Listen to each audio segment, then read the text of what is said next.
Shalom, selamat pagi adik-adikku yang dikasihi oleh Tuhan. Apa kabar kalian semua? Rasa sangat senang sekali. Adikku tentunya semuanya sehat. Dan yang terlebih penting kalian harus tetap semangat. Sekali lagi Rosa bilang tetap semangat. Nah, adik-adikku yang dikasihi oleh Tuhan, kalian tentunya sudah memuji dan memuliakan nama Tuhan. Dan tiba saatnya adik-adik, kalian semua akan mendengarkan firman Tuhan. Tetapi sebelum kita mendengarkan firman Tuhan, terlebih dahulu kita mau satu di dalam doa. Adik-adikku yang kecil semuanya tenang, kita mau berbicara kepada Tuhan. Jadi tidak ada yang tertawa sana-sini. Semua persiapkan hatimu untuk kita datang ke hadirat Tuhan. Mari sama-sama kita berdoa sebelum kita mendengarkan firman Tuhan.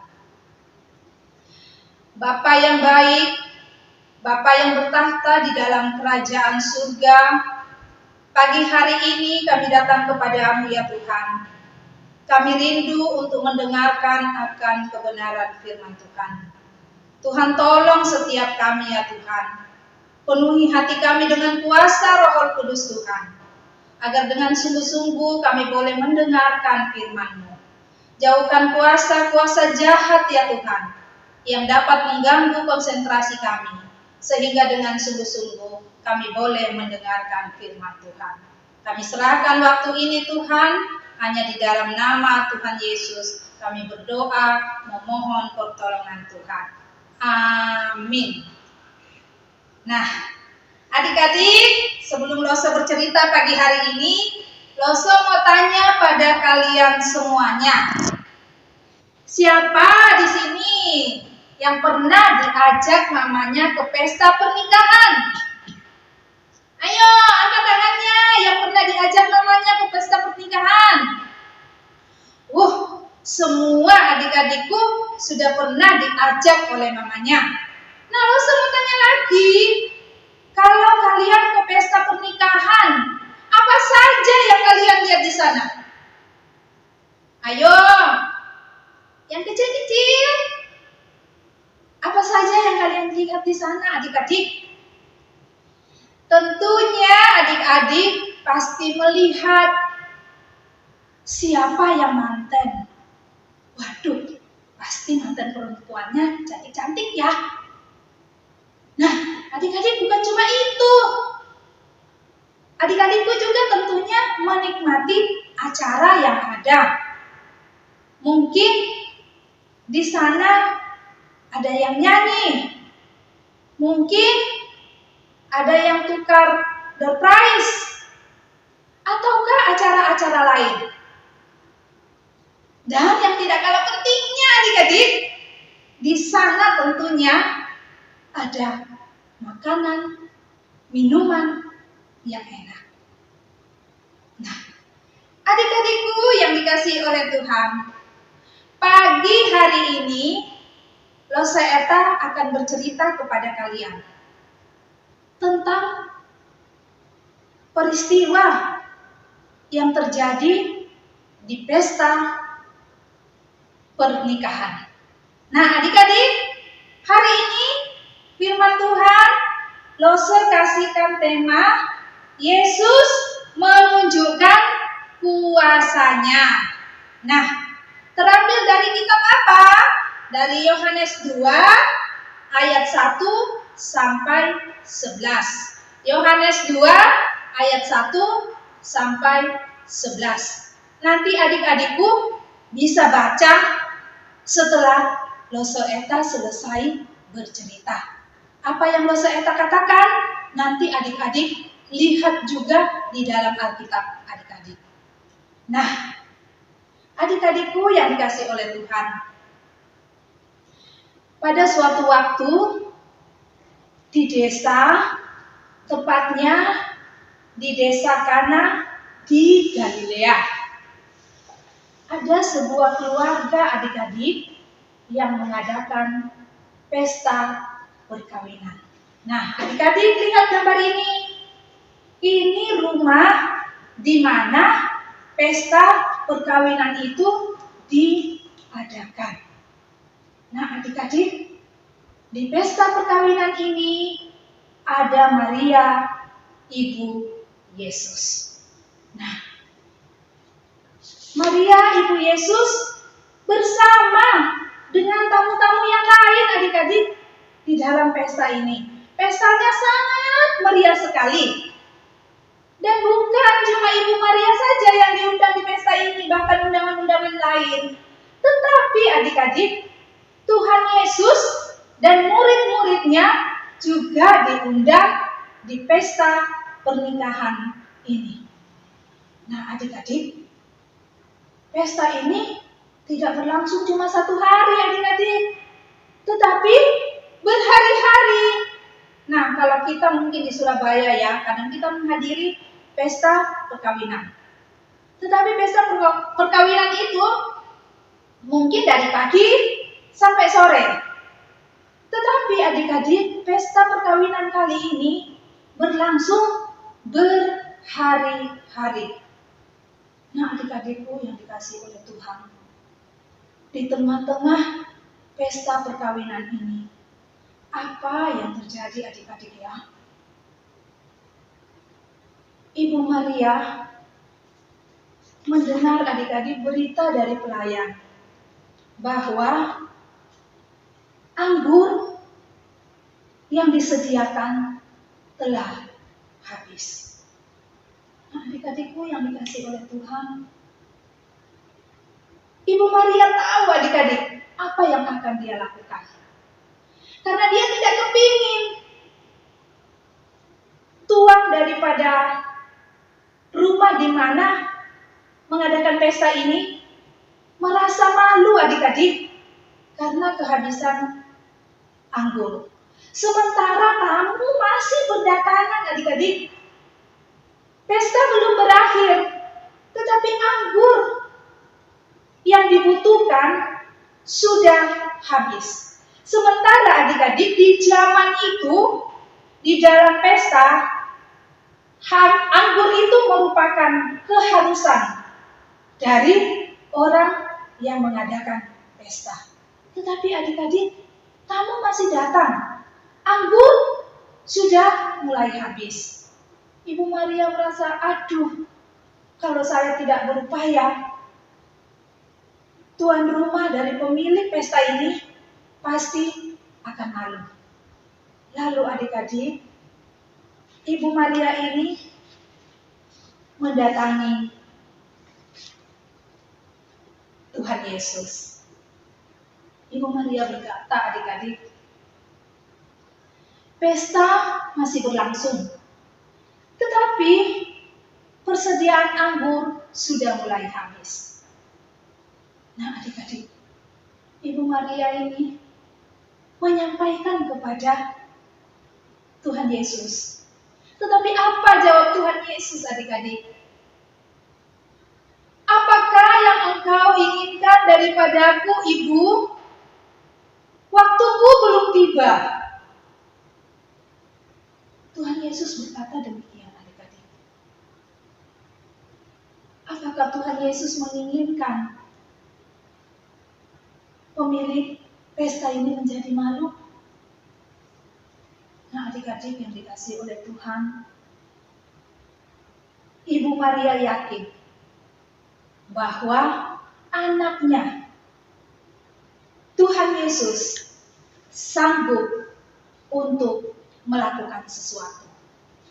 Lalu adik-adikku, Ibu Maria ini mendatangi pelayan-pelayan yang ada. Lalu dia berkata, adik-adik, kepada pelayan-pelayan ini, nanti apapun yang dikatakan oleh Yesus, lakukanlah. Apa yang diperintahkan, lakukanlah. Nah, adik-adikku, apakah pelayan-pelayan ini mau menuruti apa yang dikatakan Ibu Maria? Nah, adik-adik yang dikasihi oleh Tuhan, pelayan-pelayan ini menurut adik-adikku. Mereka menurut apa yang dikatakan oleh Ibu Maria. Nah, adik-adik, Di tempat pesta itu, adik-adik lihat ini ada gambar apa ya? Ini adalah gambar tempayan. Nah, di rumah pesta itu terdapat 6 tempayan yang kosong.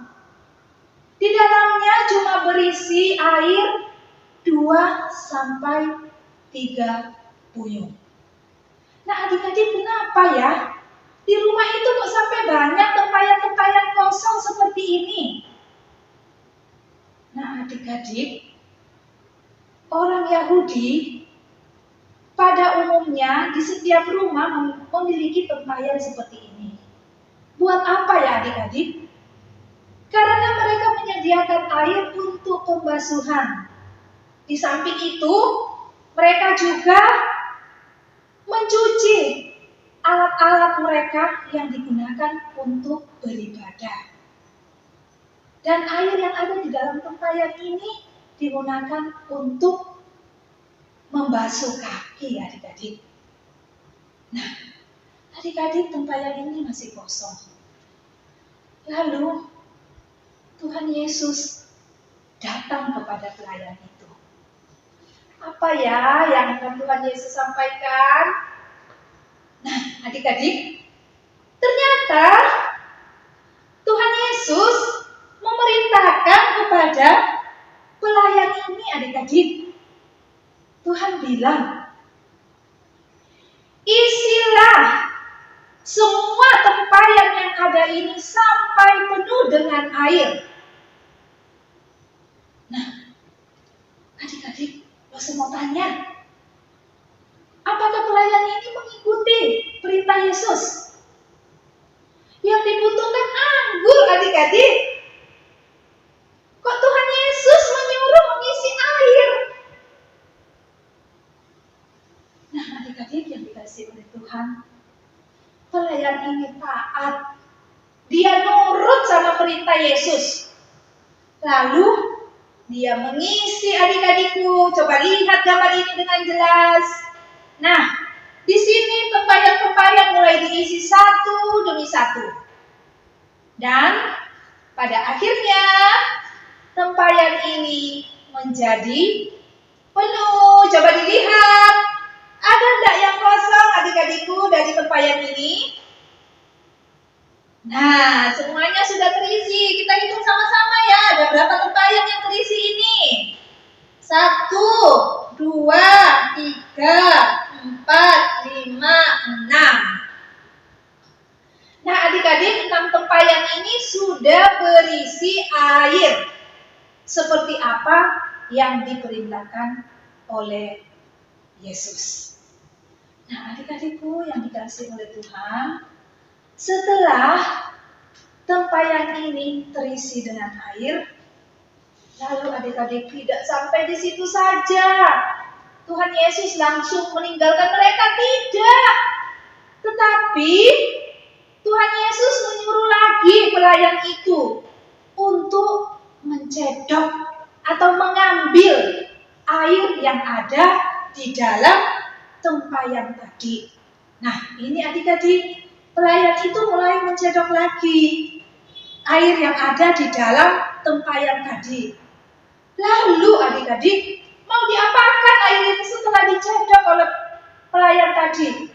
Nah, Tuhan Yesus memerintahkan lagi adik-adik supaya air yang dicedok ini diambil sebagian.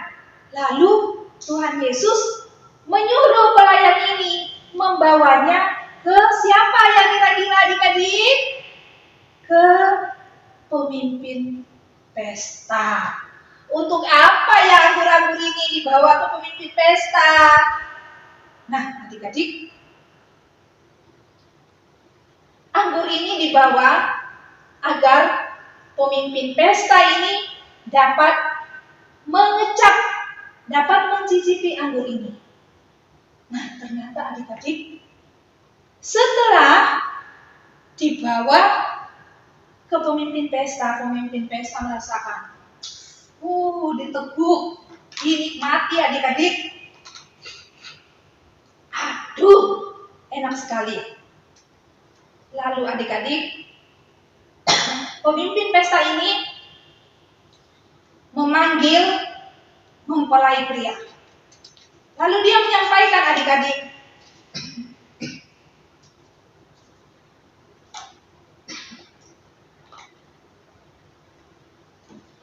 bahwa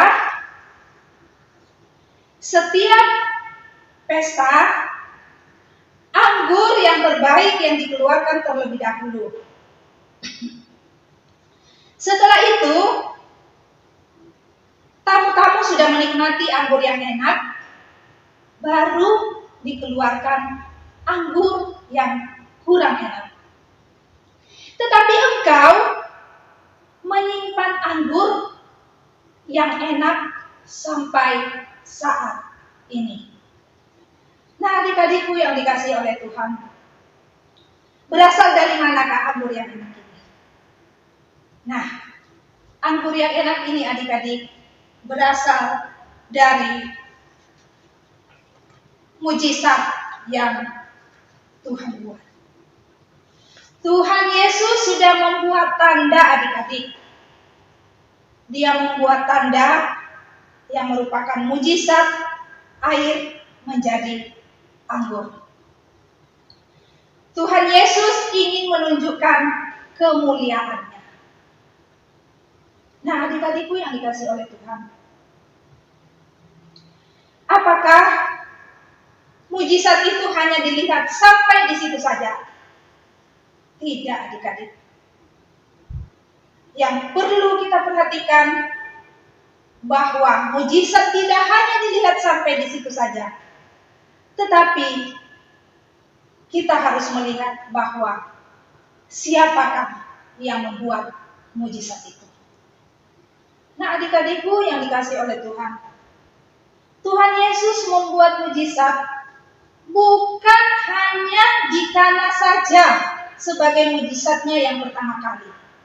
Tetapi adik-adik, Tuhan Yesus juga membuat mujizat dengan Dia menghentikan badai saat Dia berlayar bersama dengan murid-muridnya. Saat itu Yesus tertidur dan terjadilah badai yang sangat besar sekali adik-adik. Perahu mereka sudah mulai terisi oleh air, oleh gelombang air. Murid-murid mulai ketakutan. Iman percaya mereka mulai rapuh adik-adik. Lalu mereka membangunkan Yesus yang sedang tidur. Dan apa yang terjadi adik-adik? Tuhan bangun dan menghempaskan badai itu. Tuhan menyuruh badai itu supaya berhenti. Setelah badai berhenti adik-adik, apa yang Tuhan katakan? Mengapakah iman kamu lemah? Nah, adik-adikku yang dikasihi oleh Tuhan, bukan cuma mujizat itu juga, tetapi adik-adikku masih ingat Tuhan Yesus pernah membuat mujizat. Dari 5 roti dan 2 ikan, Tuhan memberi makan 5.000 orang. Nah, bahkan dari itu masih tersisa roti-roti dan ikan-ikan. Nah, adik-adikku yang dikasihi oleh Tuhan, di balik peristiwa yang sudah terjadi ini adik-adik, apa yang bisa kita lihat? Murid-murid Tuhan Yesus menjadi percaya. Mereka percaya adik-adik bahwa Yesus adalah Mesias. Nah, adik-adikku yang dikasihi oleh Tuhan, di dalam firman Tuhan kita juga bisa melihat di dalam Yohanes 20 ayat yang ke-30 sampai 31.